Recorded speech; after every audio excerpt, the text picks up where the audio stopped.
Reveal करना चाहूँगा, उनको मैं अनवेल करना चाहूँगा। मत्ती उसका 6 अध्याय उसका 19 से 21 वचनों को बताना चाहूँगा, जो इसके झूठे दावे हैं।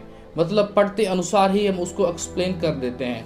सबसे पहली बात, इसका मतलब यह नहीं है कि यह अमीर को गरीब बनाना है। ध्यान से सुनिए, इसका मतलब यह नहीं है कि अमीर को गरीब बनाना है, और इसका मतलब यह भी नहीं है कि गरीब को अमीर बनाने से या अमीर बनने से रोकना है।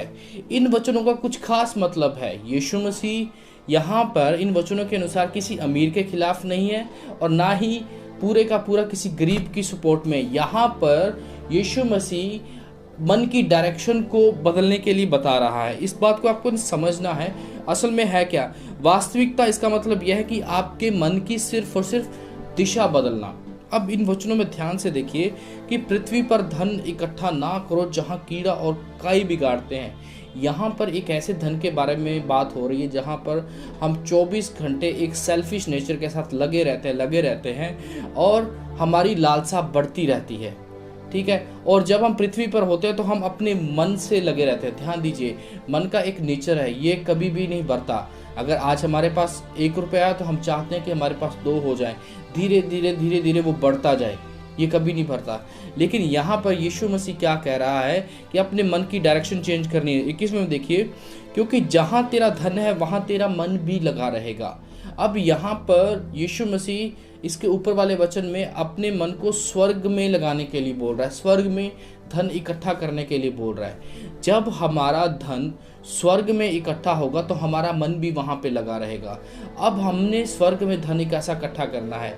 हमने स्वर्ग में धन परमेश्वर के कामों को करते हुए करना है, परमेश्वर के साथ चलते हुए करना है।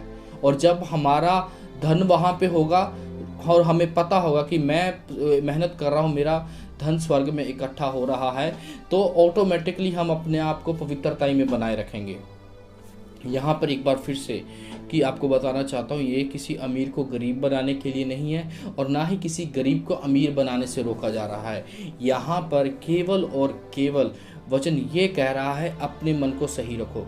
बहुत बार क्या होता है कि हम अपने मन की सुनते हैं, लगातार निरंतर रूप से पैसा कमाने की रेस में लगे रहते हैं, और कई बार हम नहीं उतना कमा पाते तो हम गलत ट्रैक पे चले जाते हैं। उस गलत ट्रैक पे जाने से रोक रहा है ये वचन। इसीलिए स्वर्ग की ओर ताकते रहे, स्वर्ग की ओर देखते रहें कि हमारा दर्शन है कि हम स्वर्ग में धन इकट्ठा करें, स्वर्ग की ओर बढ़े। ये परमेश्वर का वचन है।